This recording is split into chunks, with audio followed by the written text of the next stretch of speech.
Tudo bem, então eu sou o último a falar, depois vamos ter o almoço aí, então vou ser o mais breve possível. Quero cumprimentar aqui em nome do prefeito Gustavo Terra, meu colega médico veterinário, né? Os veterinários estão com um plano de dominação mundial, a gente não conta muito isso, e temos já o vice-governador, o prefeito de Tupã e outros tantos aí espalhados pelo Rio Grande, em outros cargos públicos, né? Então estamos chegando.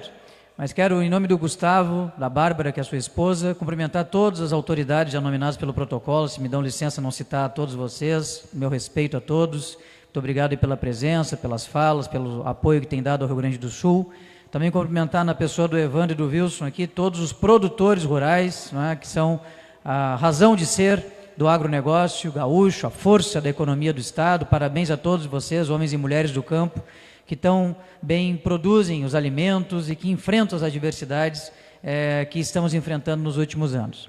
Inicialmente, trago aqui o abraço do governador Eduardo Leite, que esteve aqui já na safra anterior e em outros eventos também, são 17 anos fazendo a abertura da colheita do soja, e durante os governos do governador Eduardo, muitos deles ele esteve presente. Hoje tenho a felicidade de estar eu presente aqui como vice-governador do Estado, representando o governo estadual, junto com meus colegas secretários, entre os quais o secretário da Agricultura, o deputado Edilson Brum. Primeiro, dizer para vocês o seguinte: no nosso governo, nós não admitimos invasão de terra, não existe isso no nosso governo. Invadiu a terra, nós acionamos imediatamente o batalhão de choque da Brigada Militar, e é exatamente por esse motivo que aqui no Rio Grande do Sul não se tem desrespeito à propriedade privada. Isso é dogmático para todos nós e nós não iremos aceitar. É claro que a gente faz a desocupação com diálogo, com conversa, mas a força policial sempre presente para poder demover, eventualmente, essas iniciativas que desrespeitam a legislação. Nós somos pelo Estado Democrático de Direito, que tem como pedra basilar o respeito à propriedade privada, e assim será e assim continuará sendo. Segundo, quero dizer para vocês que estamos apoiando o PL 5122, que está lá no Senado Federal, de autoria do deputado federal Pedro Westphalen, cuja relatoria na Câmara foi do deputado Afonso Ram, e que tem o apoio de todos esses deputados e senador, como é o caso do senador Reins, aqui presentes. Agora eu quero falar uma coisa sobre essa questão da dívida dos produtores rurais. Porque nós, gaúchos, muitas vezes somos vistos pela União Federal, e cá para nós, muitas vezes somos vistos até pelos brasileiros em geral, como um povo que não gosta muito do Brasil, que muitas vezes quis separar o seu território do país, enquanto que nós, gaúchos, decidimos ser brasileiros. Nós é que defendemos as fronteiras aqui do Sul, nas horas mais brabas das peleias que houveram aqui no passado, nas revoluções, nas lutas, na nossa fronteira seca, fronteira molhada, e definimos o território brasileiro aqui na parte sul do país. Muitas vezes, muita injustiça é feita com os gaúchos, que pagam mais do que recebem há muitos e muitos anos do governo federal. Aliás, prefeito Gustavo, nessa reforma tributária, o que vai acontecer é exatamente a piora disso, na medida em que nós teremos que pagar o novo imposto a partir de 2032, o IBS, não é para a Secretaria da Fazenda, como se paga hoje aqui para o município de Tupã, ou dos municípios que aqui estão presentes. Vai para uma Câmara de Compensação, há um cálculo lá sobre a média dos 5 anos que estamos vivendo agora, sobre quanto que nós arrecadávamos, e aí sim nós voltaremos a receber. E nesse cômputo todo aí, em geral, os gaúchos pagarão mais do que voltarão a ter no seu bolso aqui, dos seus governos, para fazer política pública e melhorias no nosso território. Mas quero voltar aqui à questão da dívida dos produtores. Eu pergunto, interessa ao Brasil, interessa à economia nacional, que no território brasileiro, chamado Rio Grande do Sul, os 10 milhões e meio de brasileiros, chamados gaúchos, que aqui moram, gaúchos e gaúchas, não terem condições de plantar suas próximas lavouras? Nós estamos falando aqui da 4ª ou 5ª maior economia nacional, dos brasileiros que trouxeram o soja para o país há mais de 100 anos atrás. Nós estamos falando aqui de um povo que não está colhendo não porque não sabe plantar, ao contrário. Nós somos aqui produtores, trabalhadores, sabemos exatamente como fazer. Somos, inclusive, a sede da inteligência do agronegócio do país. Eu hoje subi numa colheitadeira ali que tem tecnologia embarcada impressionante, uma coisa de outro mundo, no meio de um campo, no meio de uma lavoura, colhendo soja, com todo o procedimento computadorizado, inteligência artificial, câmeras externas, uma tecnologia de ponta. Somos o maior produtor nacional de máquinas agrícolas. E não é só máquina agrícola, é toda a inovação, pesquisa que nós fazemos aqui através das nossas universidades. Nós somos o estado que produz 12% dos doutores do país, enquanto temos 6% da população nacional, um pouco menos do que isso. Aqui está um dos lugares mais importantes do agronegócio nacional e talvez do mundo. E nós não estamos tendo o amparo necessário para continuar produzindo nos termos que sempre produzimos, em virtude do endividamento dos produtores, de novo, não pela ausência de conhecimento, pela incapacidade de trabalho, mas sim pelos eventos climáticos que nos assolam. Lá em 1988, foi feita a Constituição Federal. Eu tinha 4 anos de idade. O que aconteceu em 88 foi o seguinte: os constituintes da época criaram fundos constitucionais lá para o Nordeste. Não porque consideravam os brasileiros nordestinos menos ou mais incapazes ou capazes do que os demais brasileiros das outras regiões. Não foi por isso que criaram. Foi pelas questões climáticas que sempre atingiram o Nordeste. É claro, difícil será produzir num lugar que não chove. Exatamente, foi por isso que criaram os fundos constitucionais. Foi exatamente por isso. Pois bem, agora no século XXI, aqui no Rio Grande do Sul, se eu tirar a parte leste do estado, a Grande Porto Alegre, o Nordeste, a Serra Gaúcha, eu vou ficar com 85% do território gaúcho, que será o lugar no Brasil que mais sofreu secas agressivas e contundentes no território nacional neste século, mais do que o polígono da seca lá no Nordeste brasileiro. Mais do que o polígono da seca no Nordeste brasileiro. Ora, se é verdade que criaram os fundos constitucionais para o Nordeste, pelas questões climáticas que de fato assolam aquela região brasileira, também é verdade que nós precisamos de um apoio especialíssimo, não por nos considerarmos melhores ou piores que os demais brasileiros, mas porque aqui, nessa parte do território nacional, há uma incidência muito acima da média do restante do país de eventos climáticos de falta de chuva. Aliás, não é somente a falta de chuva que nos assola, é também a períodos de muita chuva, que também atingiu o agronegócio, quando parte do soja apodreceu no campo em virtude do excesso de água que acabou arrastando a camada fértil do solo das nossas lavouras para os nossos rios, causando enchentes e fazendo com que muita destruição acontecesse. É bom para o Brasil renegociar a dívida dos produtores brasileiros que são circunstancialmente morando no Rio Grande do Sul. É bom para a economia nacional. E o contrário também é verdadeiro. É ruim para o Brasil, é ruim para a nossa economia que o nosso PIB sofra todos os anos que tem estiagem. Porque se eu pegar os últimos 20 anos da nossa economia, eu só vou ter queda ou abalo no nosso PIB quando teve seca. E é impressionante. Quando tem o gráfico mostrando PIB versus safra de verão, toda vez que a safra de verão cai em virtude das estiagens, cai o PIB do Rio Grande do Sul. Enquanto que o inverso também é verdadeiro. Toda vez que não há estiagem, o PIB gaúcho é extremamente competente e competitivo.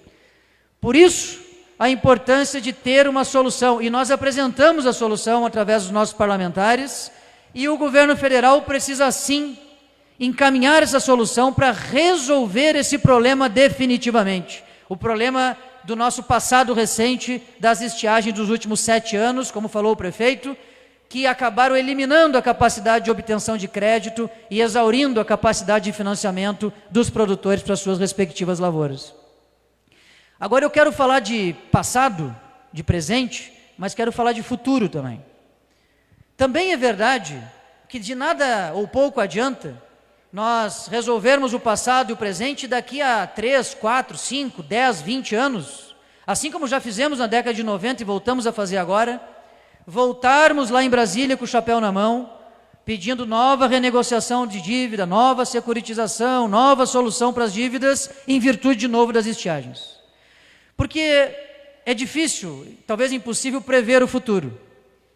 Mas uma coisa vocês podem cravar: nós teremos, infelizmente, novas estiagens no futuro próximo. É exatamente isso que está acontecendo no mundo através dessas mudanças do clima. Então nós já sabemos que nós teremos estiagens. O que fazer nesse caso? Claro, é óbvio que nós precisamos fazer irrigação, mas irrigação sem crédito, irrigação sem recursos, irrigação sem poder reservar água em APP, que é uma regra federal que ainda não foi alterada, nós precisamos enfrentar esse tema. E nós temos uma proposta clara sobre isso.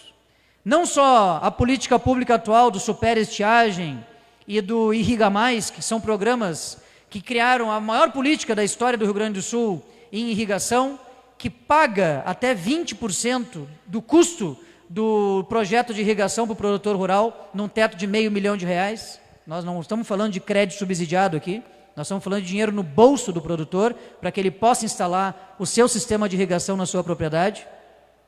Isso é importante, mas não é suficiente. Menos de 4% da área plantada, fora o arroz, aqui no estado, é irrigada.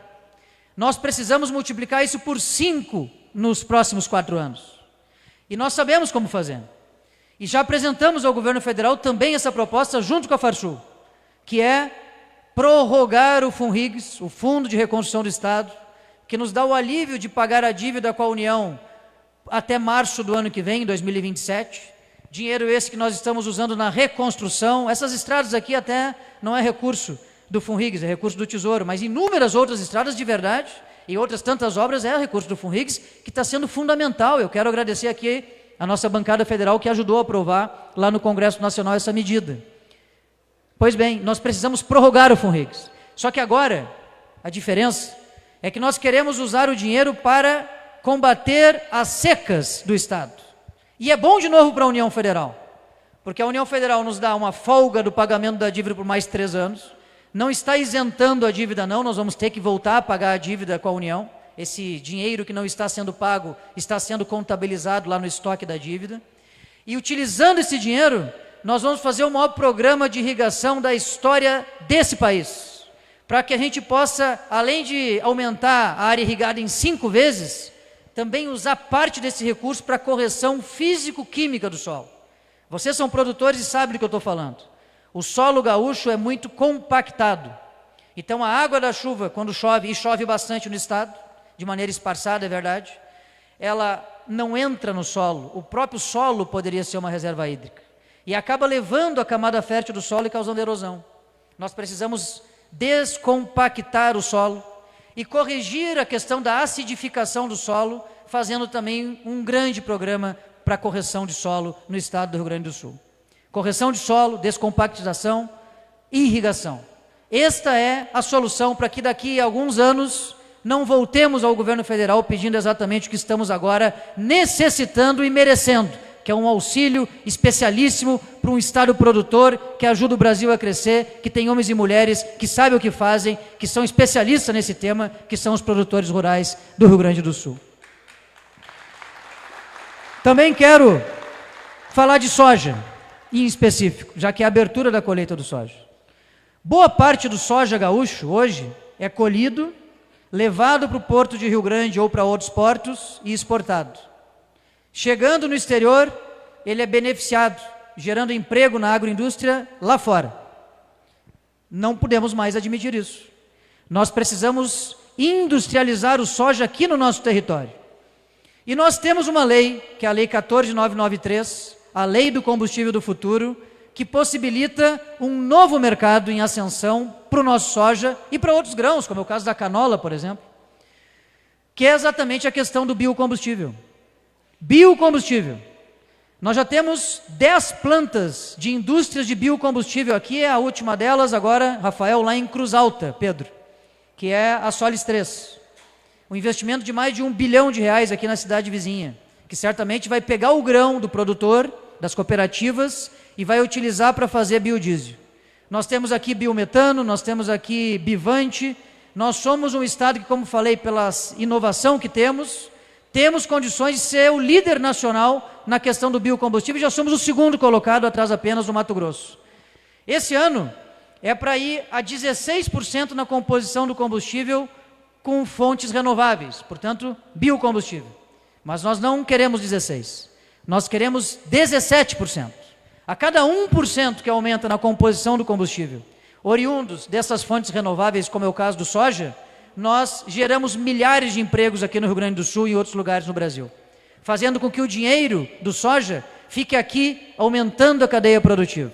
E é exatamente nesse sentido que também, falando de futuro, o Rio Grande tem que trabalhar para aumentar a cadeia produtiva do soja. Colher o soja aqui, fazer com que o soja colhido fique aqui, para que a gente possa ter o emprego e a renda oriundo do mesmo, exatamente no nosso território, beneficiando milhares de gaúchos e gaúchas.